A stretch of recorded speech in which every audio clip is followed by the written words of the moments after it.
Muito bem, então na última parte ficou bacana, né? Ficou legal. Então a gente basicamente, pessoal, resumiu isso aqui, né? Resumiu essa parte aqui do mapa mental. Quanto mais dentro do dinheiro eu lanço, maior será a proteção, menor será o lucro máximo, né? E você vai ter uma alta chance de exercício.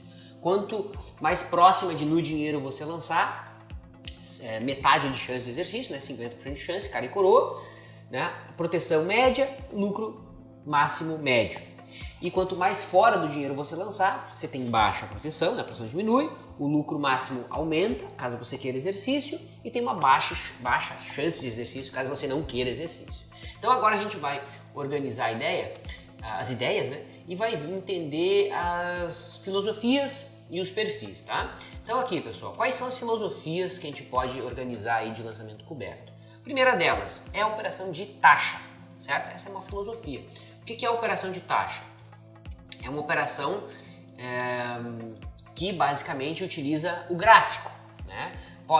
Melhor dizendo, pode utilizar o gráfico para ser tomada como decisão. Então, quando que eu vou montar uma operação de taxa? Aí quem vai me dizer isso é o gráfico, ok? E nesse caso, nós vamos acompanhar o VE, tá? O VE, o cara que monta uma operação de taxa é o cara que quer ser exercido, tá? Então, ele vai procurar uma boa taxa naquele período, ok? Com o menor risco possível, então ele vai buscar um ponto gráfico para se fazer esse tipo de operação e ele vai buscar uma opção que tem um alto VE, ou seja, que tem uma alta gordura, né? Ou que ofereça uma grande segurança para ele. Já o remunerador de carteira, que é a outra filosofia, a gente tem o estilo ativo e passivo. Então é o cara que não quer ser exercido, tá? É o cara que tem o papel em carteira e quer remunerar essa carteira, ou seja, ele quer vender uma opção e quer ficar com a taxa, ele quer ficar com o valor daquela opção, com a gordura dela, certo? Imagina um indivíduo fazendo isso ao longo do tempo e botando na carteira 50 centavos, R$1, na maioria dos meses. Óbvio que não vai ter mês que não vai dar certo, que vai ter meses que não darão certo. Ele vai trazendo o custo do papel dele para baixo, né? Para você ter uma ideia, em 2011, né, eu fui assessor de investimentos, caso você não saiba, de 2008 a 2012, tá? E de 2009 a 2011 eu tive um cliente, né, que ele tinha comprado Petro em 2008, tinha pago a 40 e poucos reais. E em 2009 ele conheceu junto comigo o lançamento coberto e ele fez lançamento coberto todo mês. Ou seja, ele vendia uma call de Petrobras e ali do meio de 2009 para frente até 2011. E ele, olha que coisa interessante, ele trouxe o custo das Petro dele de 40 e poucos reais, acho que era 48, para 22 reais. Ou seja, ele diminuiu aí mais de 20 reais.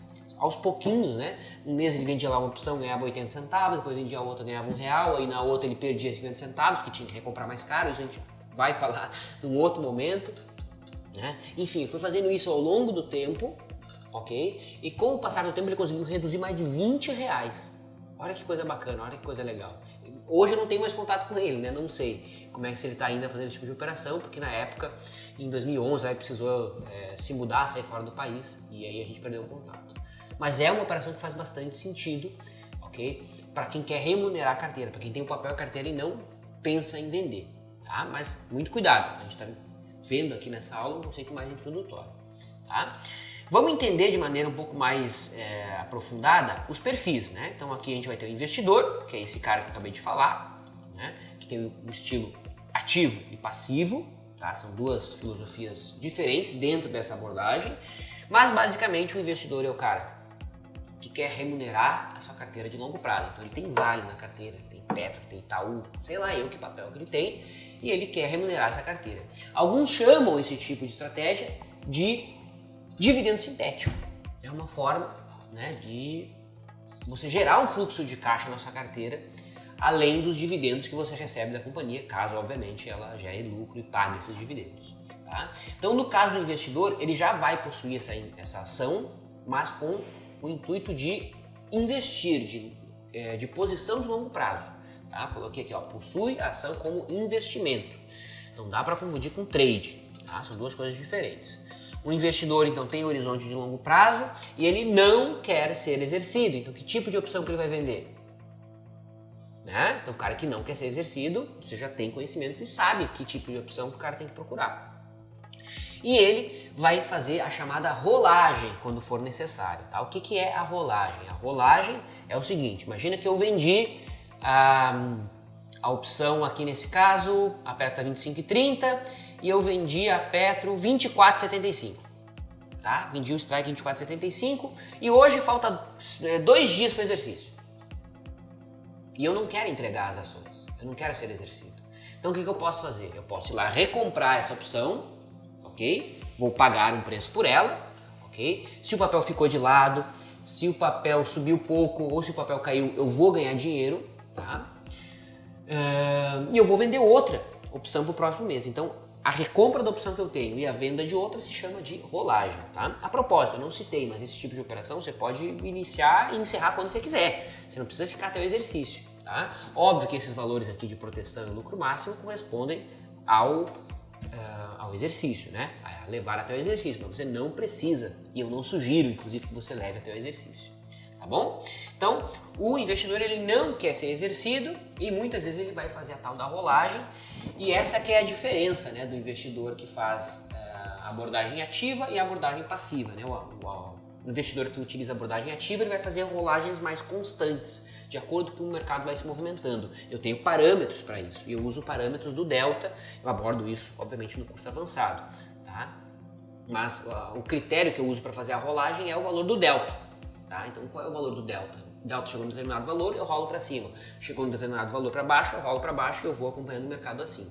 E tem o investidor passivo, que é o cara que não pode olhar o mercado, ele vai rolar uma vez por mês. Então, vai lá uma semana antes do exercício, o cara vai lá recomprar a opção que ele tem e vai vender outra. E são duas abordagens totalmente válidas. Enquanto o investidor não quer ser exercido, lança uma opção que tem essa característica, faz a rolagem, nós temos o trader. Tá? E o trader ele não possui as ações em carteira, certo? Então ele vai basicamente comprar aquelas ações num momento adequado e muitas vezes ele vai utilizar a análise técnica para isso, tá? Então ele vai comprar as ações antes de vender a opção, tá? Antes de vender a opção. Joia? Lembrando que tem que ser na mesma quantidade, certo? Se vendeu em uma outra quantidade já é outro tipo de operação. E o trader, diferentemente do investidor, ele quer ser exercido, então o trader vai prestar atenção na taxa, na melhor taxa que ofereça o menor risco possível, certo? O horizonte dele é de curto prazo, então ele vai focar no próximo vencimento, né? Ele vai focar no próximo vencimento. O trader, diferentemente do investidor, utiliza stop, tá? E o trader precisa utilizar stop, então ele vai ter um parâmetro para estopar essa operação. Comprei o papel, vendi uma opção com o intuito de ganhar taxa, o mercado caiu, tem que estopar, ou seja, tem que vender o papel e recomprar a opção, certo? Tem que fazer essa conduta. E, obviamente, é uma operação de taxa, ele vai focar exclusivamente na taxa em ser exercido, em captar aquela taxa específica, ótima que o mercado pode estar oferecendo naquele momento. Tá? Então aqui o trader ele precisa ter um pouquinho mais de conhecimento, porque ele já tem que saber um pouquinho de análise técnica para fazer... para entrar na operação e tem que também conhecer as características da volatilidade e a gente vai introduzir esse conceito na próxima aula, tá? E para encerrar, pessoal, eu quero colocar aqui com vocês os prós e contras, né, do lançamento coberto. Não tem só vantagens, como todo tipo de operação, né? O cara que vem vender uma estratégia e dizer que é a melhor coisa do mundo, não existe isso, pessoal. Qualquer estratégia, seja estratégia de análise técnica, seja a estratégia de análise fundamentalista, seja o pozinho da vida, tudo tem prós e contras. Long e short, tudo tem prós e contras. Não caia na história de que aquela agora sim, eu descobri a estratégia, né? Vou ficar milionário e só tem docinho. Não é assim, a vida real é diferente. Quais são os prós do lançamento coberto? Tá? Então, primeira vantagem, seja para o trader, seja para o investidor, tá? Passagem do tempo. Poxa, é óbvio, você está vendendo uma opção. Né, vendendo coberto pela posição do papel. Então você ganha com a passagem do tempo. Como é que se mede a passagem do tempo? A gente viu na aula 1, assiste lá. Você se beneficia da diminuição da volatilidade. Se a volatilidade cair, você se beneficia. Tá? Então se o mercado ficar de lado, cair devagar ou subir devagar, você se beneficia desse contexto. Okay? E outra vantagem, é possível retirar dinheiro do mercado caso o mercado não faça um grande movimento de alta. Então o trader que faz uma operação de taxa, mesmo que o mercado caindo um pouquinho, consegue ganhar dinheiro. O investidor, mesmo que o mercado suba um pouquinho, pode retirar um dinheiro do mercado também de maneira bastante tranquila. E o lançamento coberto, ele tende a oferecer oportunidade em diversos meses do ano. Tá? Então é uma operação que tende a ter uma alta taxa de acerto. Isso não significa que é melhor, tá? Que fique muito claro. Não significa que é melhor, tá bom? O fato de ele acertar mais. E as desvantagens, né, os contras, é que não oferece proteção para movimentos abruptos de queda. Então qual que é a grande desvantagem aí do lançamento coberto? Comprei lá o papel, tá? 25,30. O meu custo foi para R$23, né? Então tô tranquilo, a PET tá 25,30 agora, tô de boa. Tenho 9% de proteção, né? Pô, a PET vai cair 10%, né? Só que daí amanhã, sei lá, sai uma bomba lá do Bolsonaro, sei lá o que aconteceu, não vai mais fazer a reforma na Previdência, sei lá, vai se aliar ao Lula, ele mesmo vai tirar o Lula da cadeia, porque agora estão alinhados. Sei lá cara. Político é político, não sei, entendeu? E a Petro abre caindo lá 20%. É impossível isso acontecer? Não é, tá? Não é impossível isso acontecer. Se você quer proteger e ter proteção garantida, entre aspas, você tem que comprar uma put, tá? Dá para combinar, inclusive é uma outra operação sofisticada, né? Comprar o papel, vender uma call e comprar uma put. Essa é uma outra operação sofisticada, é uma outra estrutura, mas já é algo mais complexo também, a gente vê no curso avançado. E a outra desvantagem, tá, é a limitação do lucro. Então isso é um saco, né? Ou seja, comprou o papel, lançou a opção e o mercado subiu 10%, subiu 20% e você está com lucro limitado. E aí, como é que fica? Está com lucro limitado. Ó. Como é que fica? Por isso, algo que a gente discute bastante no curso avançado sobre esse assunto é de fazer lançamentos parciais, né? De nunca estar totalmente lançado, tá? Nunca ter toda a posição lançada, isso obviamente mais específico para o investidor, ok? Então, basicamente, essa foi a nossa aula de lançamento coberto.